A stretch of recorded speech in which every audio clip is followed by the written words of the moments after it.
Мынтип көз жашын төккөн Дилбара Арапбаеваны мындан 3 күн мурун бир тууган агасы жол кырсыгынан казылган. Окуянын эртеси интернет булактарына кырсыкка кабылды делген жарандар каракчылыкка шектелип жаткандыгы боюнча маалымат чыккан.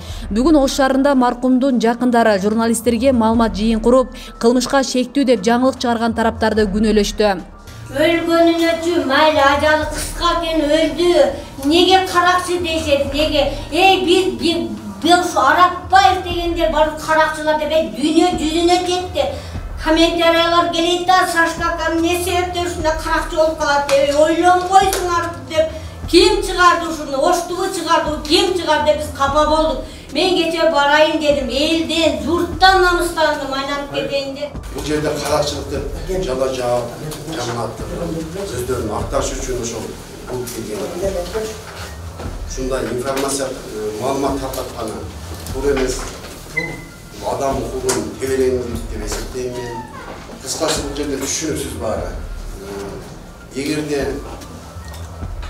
o'sha 4 adam bo'lgan mashinaning ichida biri alda o'lganda onu bunday aytganda bardıq günü o'shalarga javob qolib ketadi deb o'ylab o'taman.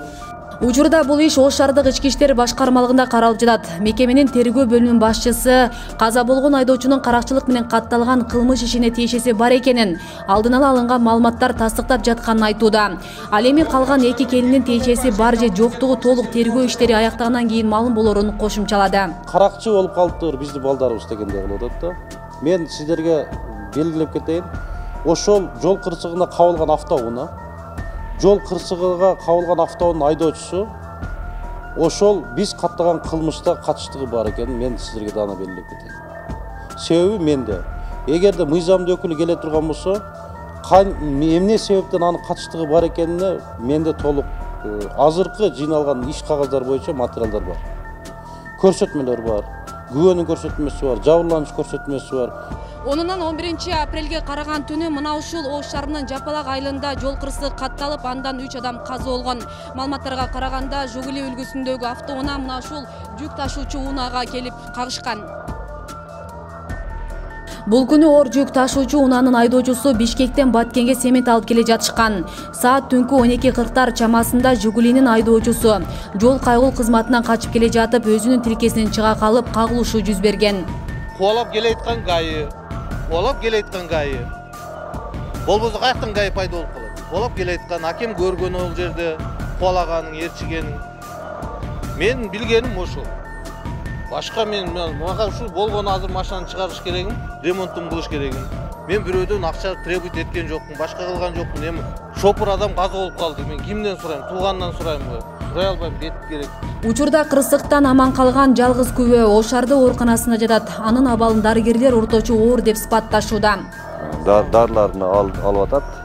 Эми буттары сынган, колу сынган, анан баш мээсинен да жаракат алган. Керектүү адистердин баарысы көрүп, дары-дармектеринин баарысын алып атат. Азыркы учурда эми туруктуу оор абалда деп айтсак болот. Кырсыктан көз жумган айдоочунун үстүнөн түшкөн арыздын негизинде Ош шаардык ички иштер башкармалыгы жазы кодексинин 202 беренеси каракчылык менен сотко чейинки өндүрүш ишин баштаган. Ошондой эле каза болгон жарандардын өлүмүнүн себептерин аныктоо үчүн тиешелүү соттук медициналык экспертизалар дайындалган. Асия Сыдыкова, Илимбек Турсунбай уулу, Регион, Ош шаары.